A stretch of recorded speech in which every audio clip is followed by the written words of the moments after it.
안녕하세요. 낭독하는 빵순이입니다. 제가 오늘 여러분들에게 낭독해 드리고 싶은 책은요. 김대성 님께서 보내주신 책이에요. 물론 이 책은요. 김대성 님뿐만 아니라 여러분의 글들이 모여서 구성되어 있고요.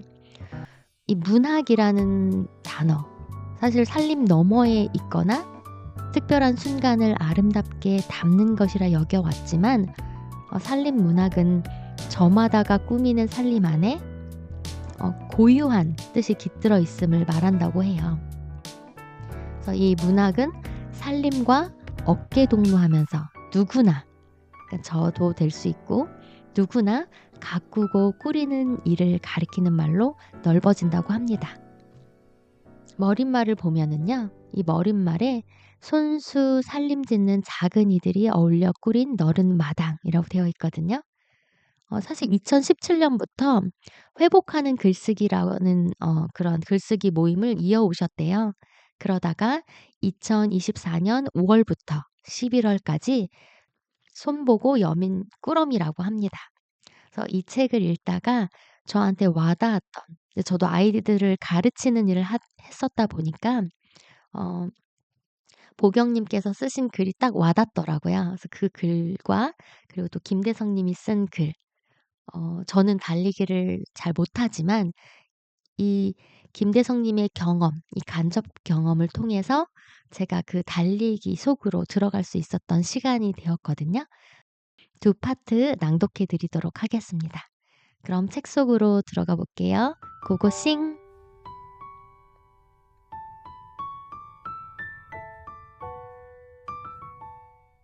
나날이 건네는 손길.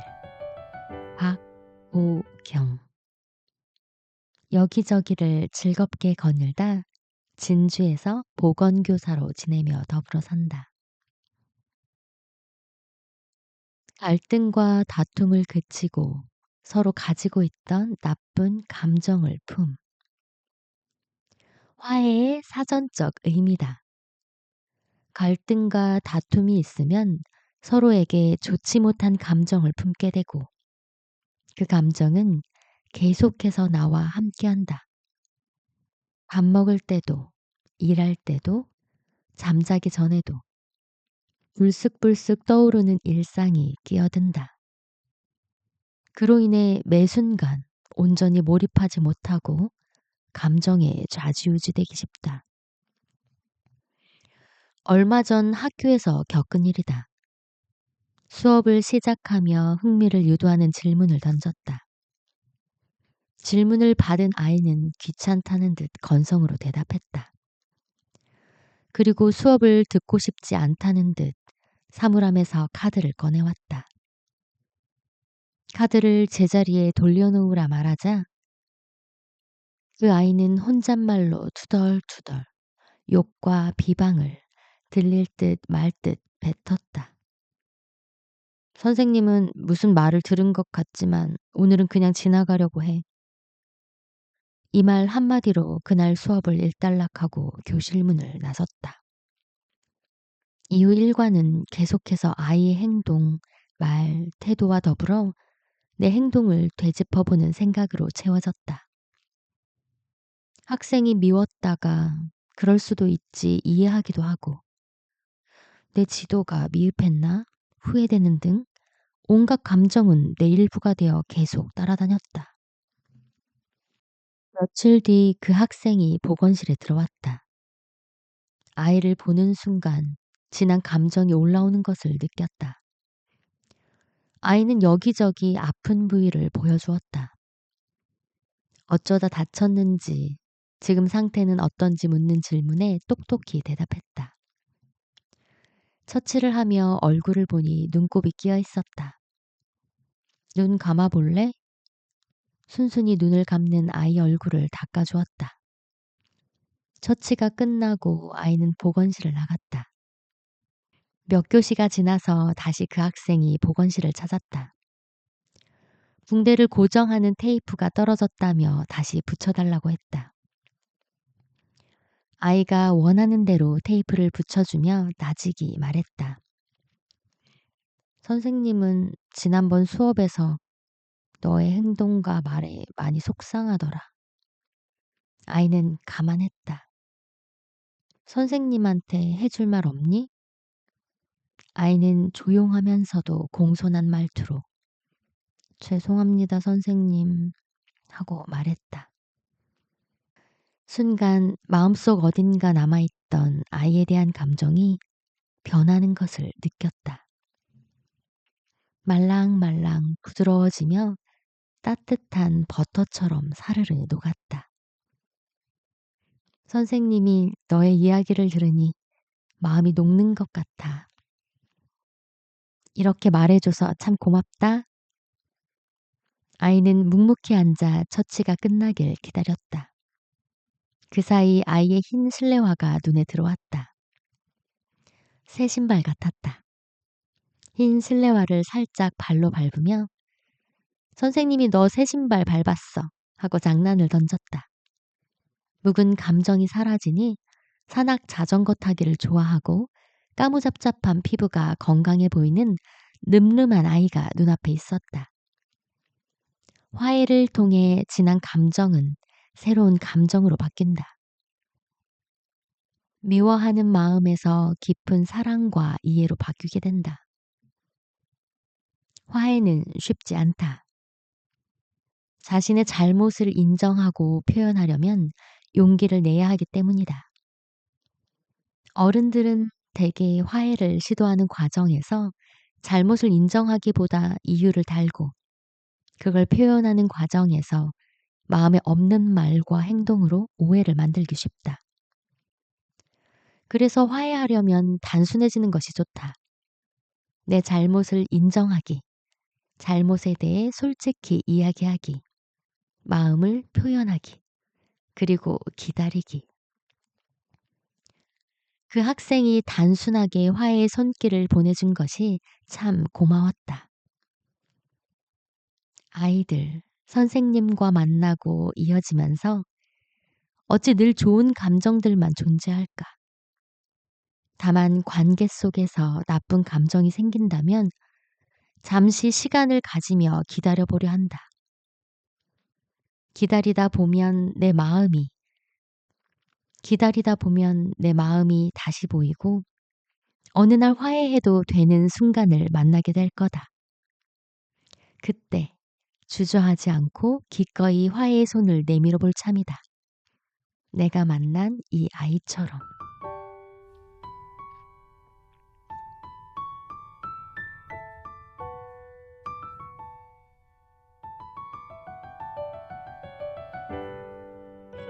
알리며 펼치는 살림. 진주스깅을 열며. 김대성. 부산에서 작은 모임을 열며 책살림을 짓는다. 군대에 끌려가서 축구나 족구를 한 번도 하지 않았다고 하면 믿어줄 사람이 있을까? 언제부터 달렸나를 떠올려 보다가 어지간히도 운동을 하지 않은 내가 어쩌다 달리고 쓰는 모임을 열게 되었는지 돌아보게 된다. 강원도 철원 산골짜기에서 해가 질 때부터 해가 뜰 때까지 철책선 앞에서 보초 근무를 서야 했기에 집합 명령이 있어도 누가 족구장이 나오지 않았는지 살필 겨를이 없는 곳이라. 나는 보일러실에 숨어 시집을 읽으며 경기가 끝날 때까지 기다릴 수 있었다. 소대 단위로 떨어져 지낸 부대 특성 때문에 축구할 일도 없었다. GOP 근무를 철수하고 바깥 부대로 돌아가서는 계급이 조금 높아져서 축구나 족구를 하지 않아도 되었다. 그만큼 운동과 담을 쌓고 지낸 내가 숨가쁘게 몸을 움직이게 된 건 2016년 늦가을에 이사한 동네를 걷다가 보게 된 권투 체육관에 들어서면서였다.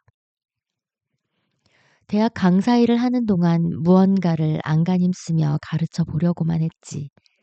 무언가를 배운 기억이 까마득했던 까닭도 있고 되는 일도 안 되는 일도 없이 똑같이 흐르던 나날로부터 도망치고 싶은 마음도 조금은 있었을 것이다. 2018년 늦봄, 매해 열어온 회복하는 글쓰기 모임에서 러너스 하이에 대한 살림글을 썼기에 함께 이야기 나누다가 여럿이서 광안리에서 열린 10km 러닝 대회에 참가한 게 뜻밖의 일이 되었지만 뜻깊은 걸음이 아니었나 싶다.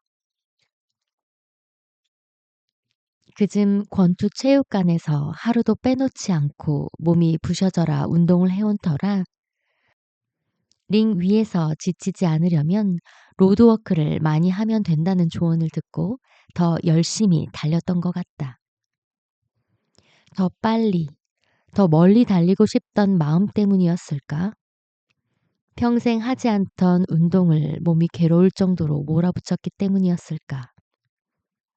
자가면역 질환처럼 보이는 이상한 반응이 몸 곳곳에서 나타났기에 모든 운동을 중단하고 납작 엎드려 몸을 보살폈다. 권투체육관 생각은 누를 수 있었지만 달리기만큼은 참을 수가 없어 2021년 가을부턴 이른바 도둑 러닝이라는 걸 시작하게 되었다.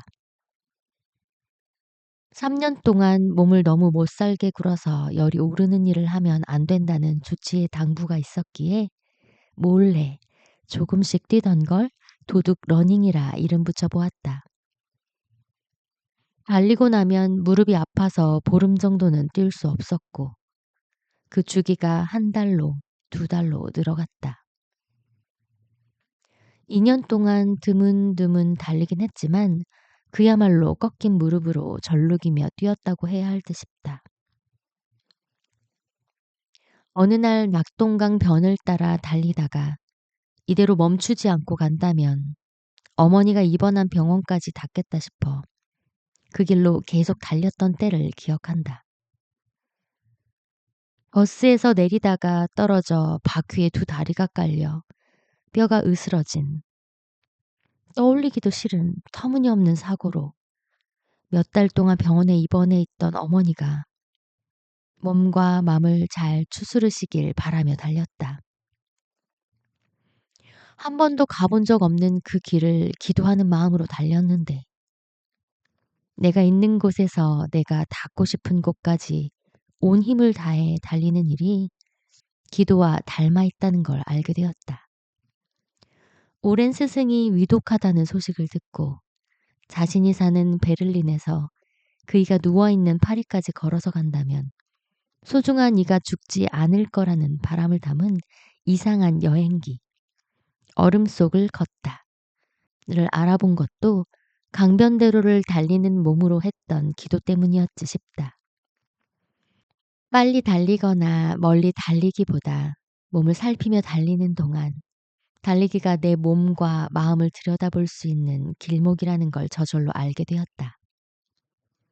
온 힘을 다해서 달리기보다 힘을 다하지 않고 달리면 몸도 마음도 즐겁구나. 그건 살림을 꾸리는 일과 다르지 않구나. 가게 불을 쓰는 것처럼 달리는 동안 내 몸과 마음을 알뜰하게 쓴다면 살림을 북돋을 수 있다는 것에도 눈뜨게 되었다. 그러다 보니 달리는 동안 노래를 부르거나 시를 읽고 싶은 것이다. 무언가를 기억했다가 달리며 풀어내는 일을 떠올리니 이게 접어두었던 몸과 마음을 발을 내디디며 길 위에 펼치는 일이라는 자리에 닿게 된다. 달리기가 몸과 마음을 마음껏 펼치는 일이기에 그 느낌을 글로 옮겨 적고 싶었다. 온몸에 힘을 빼고 그저 작은 스프링이 되어 낭창낭창하게 발돋움하는 건 그야말로 길 위에서 추는 춤이지 않나? 달리기는 길을 무대로 바꾸는 발돋움이구나. 마음을 노래하며 마음껏 춤추는 일이구나. 그러니 이를 고스란히 글로 옮기는 건 매번 실패할 수밖에 없구나. 쓸 수 없다는 자리에서 알아차렸다. 달리기는 몸으로 쓰는 글이라는 걸 말이다. 내가 자주 달리는 장림에서 다대포 해수욕장을 거쳐 장림 포구를 끼고 돌아 장림 시장을 가로지르는 다름질이 그 자체로 이미 몸과 마음을 담은 글이구나. 그러니 무언가를 새로 쓸 게 아니라 달리며 쓴 글을 어떻게 읽어내느냐가 중요하겠구나 싶은 것이다. 달리기는 두 발을 내디디면서 나아가는 몸짓이기에 둘레를 누비며 누리는 일이다.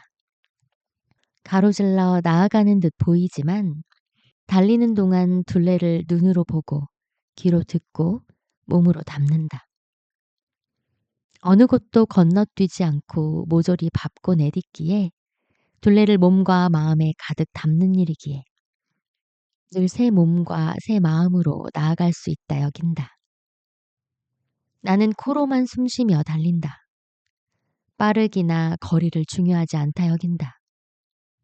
다만 숨차지 않을 정도로 함께 달리는 달림이 동무와 이야기를 나눌 수 있을 정도로 달리고 나서 몸이 가뿐할 정도로 철 따라 달라지는 벌레 울음소리, 사람들 말소리, 새소리를 죄다 들을 수 있게 또 내 몸과 마음에서 흘러나오는 소리 넋이 조곤조곤 들려주는 소리를 들을 수 있게 코로만 숨쉬며 느긋하게 달린다. 춤추듯 둘레를 누리며 코로만 숨쉬며 달리면 10km를 달리더라도 땀은 한 방울도 흘리지 않는다.